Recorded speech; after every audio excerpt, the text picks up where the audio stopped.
Hamas और Israel में घुमसान की जंग जारी है और दोनों तरफ से एक दूसरे पर ताबड़तोड़ हमले किए जा रहे हैं। लेकिन इसराइल अपना सब कुछ दांव पर लगाने के बावजूद हमास को शिकस्त देने में नाकाम नजर आता है।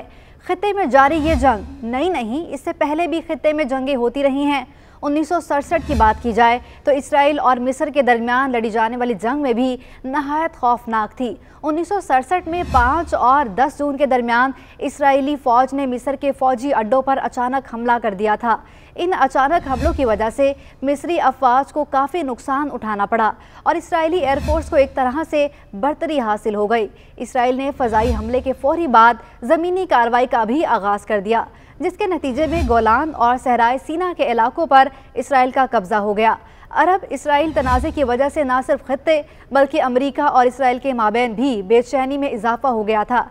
इसी तनाव में इसराइल से ऐसी गलती हुई जिसने इसराइल और अमेरिका में भी तनाव बढ़ा दिया। हवाइयों के इसराइली फ़ज़ाइया ने बहेरा रूम में अमेरिकी बहरी जहाज़ USS लिबर्टी को भी गलती से निशाना बना दिया। USS लिबर्टी का वाक़या 6 रोज़ा जंग के दौरान 8 जून 1967 को इसराइली फ़ज़ाइया के जेट लड़ाका तैयारों और इसराइली बहरिया की मोटर टारपेडो कश्तियों के ज़रिए अमेरिकी बहरिया के तकनीकी तहकीकी जहाज़ USS लिबर्टी पर हमला था।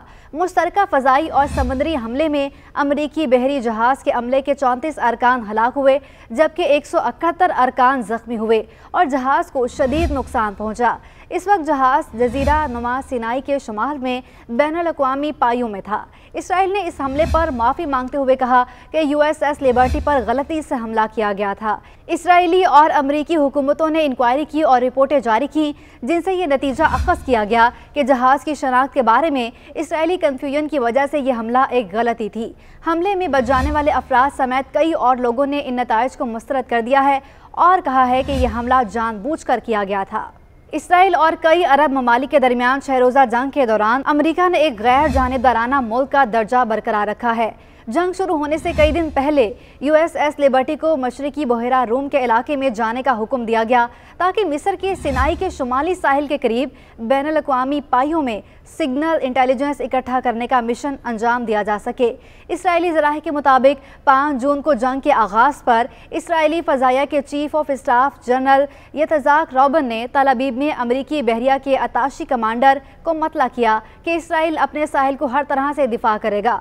उन्होंने अमेरिका से कहा कि वो अपने जहाज़ों को इसराइल के साहिल से दूर रखे या कम अज़ कम इसराइल को उनकी सही पोजीशन से आगाह करे।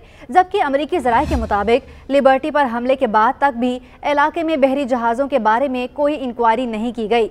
इसराइली चीफ ऑफ स्टाफ ने याददाश्तों के मुताबिक साहिल के करीब किसी भी नामालूम जहाज़ पर हमला करने के मुस्तकिल अहकामात थे। 13 जून 1967 को होने वाले वाक़े के बारे में CIA की एक रिपोर्ट में यह भी पता चला है कि पायलट एक हद से ज़्यादा लिबर्टी को मिस्री बहरी जहाज़ एल कोसेर समझ सकता है। फ़ज़ाई हमले के बाद इसराइली टारपेडो कश्तियों ने लिबर्टी को मिस्री बहरी जहाज़ के तौर पर शनाख्त किया। जब लिबर्टी बहरी जहाज़ की जानिब से इसराइलियों पर फायरिंग शुरू की गई तो उन्होंने जवाबी टारपेडो हमला किया। मई 1968 में इसराइली हुकूमत ने हमले में हलाक होने वाले 34 अफराद के अहल-ए-खाना के लिए अमरीकी हुकूमत को $3.32 मिलियन अमरीकी डॉलर अदा किए थे। मार्च 1969 में इसराइल ने ज़ख्मी होने वाले मर्दों को मज़ीद $3.57 मिलियन डॉलर अदा किए। दिसंबर 1980 में इसराइल ने जहाज़ को होने वाले नुकसान के अलावा 13 साल के सूद के हतमी तस्वीर के तौर पर $6 मिलियन भी अदा करने पर इत्तफाक किया।